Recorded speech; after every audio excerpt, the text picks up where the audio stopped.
Running your business expenses through a personal credit card?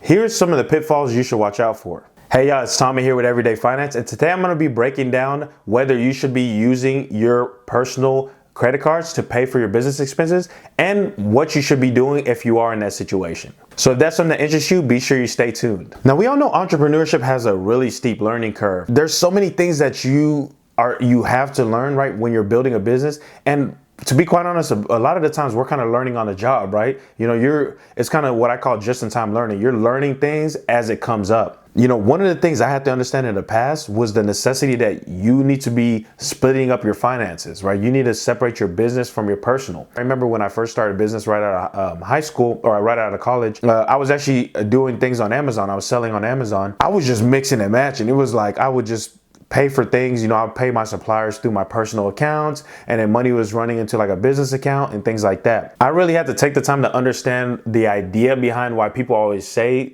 you know, keep everything separate. And that's the stuff I'm going to be touching on this video to help you guys understand the thought process and the idea behind that as well. Now, again, guys, I'm going to be touching on my views when it comes to this whole issue and what I would do in that situation. Keep in mind, though, I have to use this disclaimer, guys. I am not a CPA. I'm just a guy on the internet. And guys, make sure that you talk to your CPA before you implement any of these techniques that I'm talking about, okay? Now, when it comes down to it, there's a few reasons that people have done this in the past, which is kind of like a commingle funds is what they call it, right? And I think people kind of do it for, you know, simplicity, right? Because it's just a lot easier than you having to separate everything. You know, one category that I fell in earlier in my career was, you know, trying to earn points. Like maybe there's a benefit of you running it through your own credit cards, you know, because you're going to earn points and things like that. And there's also lack of knowledge, right? And that's kind of where I fell at when I first started was, you know, I was building a business and I didn't understand that you needed to have everything separate. So I was just doing everything through my personal account. And most businesses are going to be that way, right? You're not going to immediately have a perfect structure set up, right? Because I think it almost makes more sense for you not to do that, because it keeps out, you know, you find reasons to procrastinate when you're starting to build a business, and you get like analysis paralysis, right? You're like, oh, you know, I got to do this. I got to get LLC. I got to get a trademark. You know, you just keep finding little things that you got to do. And then, you know, you got to get a logo made. I got to get a website made, da, da, da. Before you know it, you have gotten nothing done because you're trying to figure out how to hire a CFO when you don't even have any revenue yet, right? You're looking at all these steps ahead of where you are. And I've even said in my previous videos, if you guys have watched those, is like, you want to get started as fast as possible and you want to remove those roadblocks, because things are going to change, right? As you keep moving along, you're going to find better ways to do things. And that's whenever you're going to keep getting better. It's kind of, you know, you're going to learn more by doing than you would by searching on the internet. You want to make sure you're kind of doing the mix of both of them, right? You're literally doing the just-in-time learning. So you want to make sure that, hey, you know, I'm only looking up stuff that I need at that very moment. Literally, oh, you know, I'm selling this product. How do I ship it? I'm going to look online. How do I go about shipping this? Things like that. Now, the benefits of actually keeping everything separated, the first thing is going to be maintaining liability protections, right? There's a thing called piercing the corporate veil. I'm talking in this instance about an LLC, right? If you have an LLC and you're commingling funds, especially if you're doing it, I'm talking like it's really drastic. Like you're literally paying stuff out of your own personal accounts. You're using your business account to pay for personal expenses. Maybe you're paying off your car with your business account card or something. You know, you're just, everything's just kind of being mingled up. It could be a situation where you get into a lawsuit or something, and then they decide to subpoena your information, whether it's your financial records or whatever it is. And if they see that you've been commingling like that, now it doesn't matter that you have an LLC. They can come directly to you because you've done what's called piercing the corporate veil. So now you're no longer protected, and they can go after your personal assets. So they can come after your house. They can come after your bank accounts, your car, whatever it is, right? They can start coming after your actual personal assets. That's why I typically recommend that you try to keep everything separate, or you know, you're not doing that crazy stuff where you're really mixing funds. And I'll talk more about different techniques you can use if you're at the earlier stages.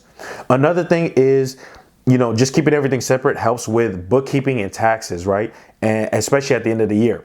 Now, the idea is like, if the more you're commingling stuff, now you have to separate all of that stuff when it comes to tax time or bookkeeping if you have a bookkeeper, right? So you want to very early on be, you know, segregating all all your business expenses from your personal expenses, just so everything's a lot easier for you when it comes to doing your taxes and when you eventually get a bookkeeper. Now, another thing that I was kind of seeing mention of whenever I was doing a lot more research on this was that this also allows you to scale credit card use. Okay, and what I mean by that is, you know, as your company grows, you're not always going to be the one that does everything, right? You're going to be in situations where maybe you send an employee to go do something for you. Well, if you're always mixing all your personal expenses, right? Maybe you have you're giving out your personal debit card, then it could be a situation where you can't give your personal bank account card to an employee. You know, even if they're the best employee in the world, anything can happen. Not just them using your card maliciously and just taking money out of your account. What if they lose the card, right? Anything can happen. And so you want to be in a situation where you're able to, as your company grows, you can add employee cards, and you're going to be able to do that only with the structured business credit cards and debit cards, things like that, right? And I'll talk here in a little bit later on in the video. I'm going to mention a company that I've used that does this fairly easily, especially for companies that are new or even advanced companies as well, companies that have been established, right? And I'll touch on those here in a minute. Now, another thing also is going to be building business credit. Right, you want to start building business credit as soon as you can, because once you're in a situation where you want to get funding, you want to position yourself to be able to get funding as easy as possible. Okay.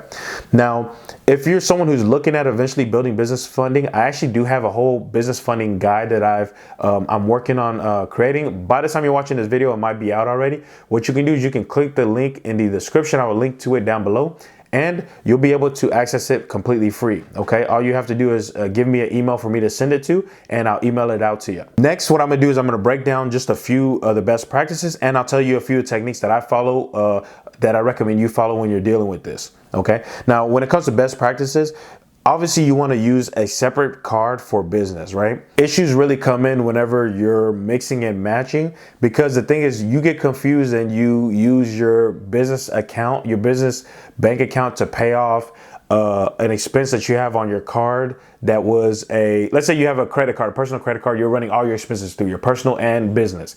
And then you decide to, you know, you're trying to pay them off, you know, you're paying off your personal expenses with your personal bank account, right? You're transferring money to pay it off, and you're using your business bank account to pay off your business expenses on the same credit card. Well, it gets to a point where you might get confused, and then next thing you know, you're paying off your personal expenses with that business bank account, right? And then that's where issues can come in. So I typically recommend that you use a separate card for your business. So even if let's say you're in a situation where you can't get a business credit card, which I'll jump into ways that you can get a card, but let's just say right now you haven't been able to get a business credit card, then what you need to do is you need to have a separate personal credit card that you're using.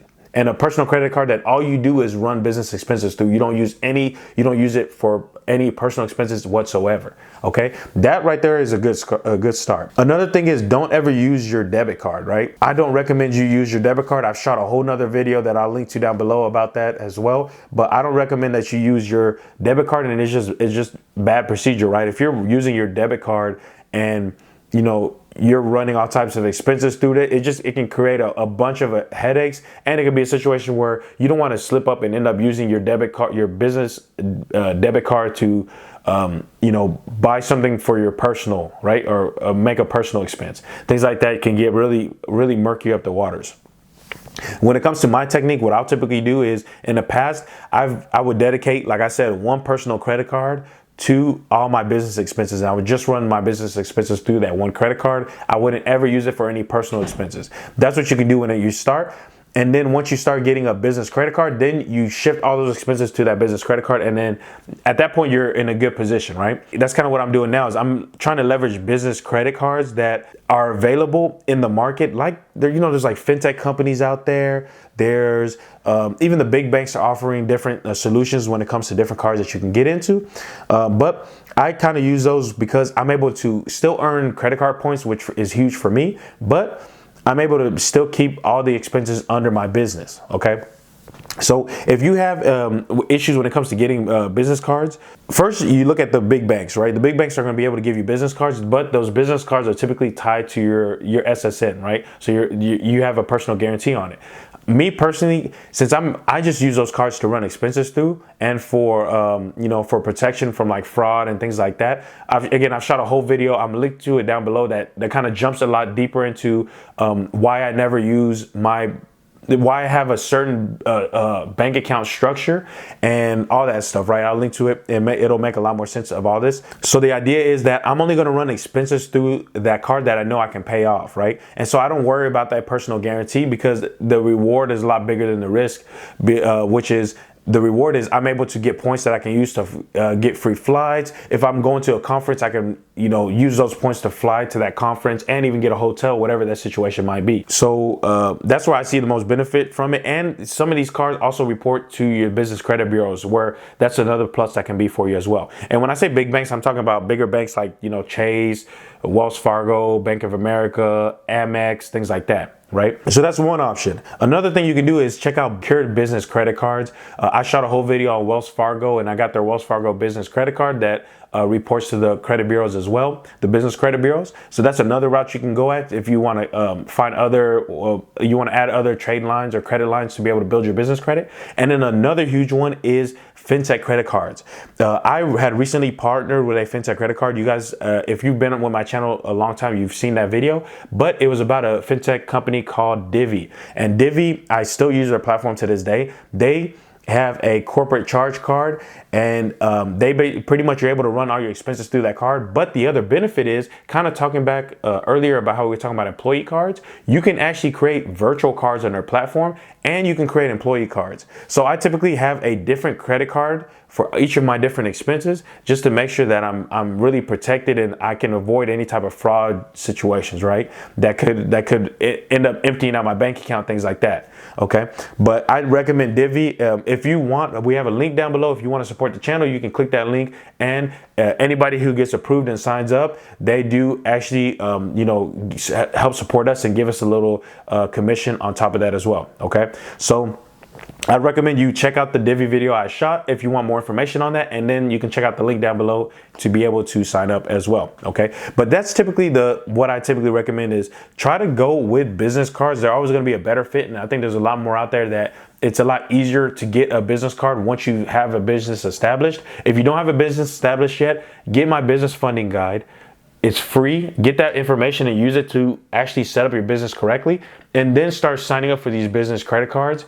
In the meantime, you can use a personal credit card if you have one, but only run your business expenses through that card. And then once you have your structure set up and you get approved for these credit cards, start shifting all your expenses into these credit cards, right? Because think about it, you're trying to build a business here. You want to make sure that you are as legitimate as possible and you're doing everything above board as possible, right? And this is kind of one of those things. Okay, so that's gonna be the gist of this video, guys. I appreciate you taking the time to watch. Be sure you throw a like on this video if you found it information valuable, and also hit the subscribe button down below so you don't miss any of my future videos. Alrighty, so that's gonna be it for this video, guys. I'll see you at the next one. Peace.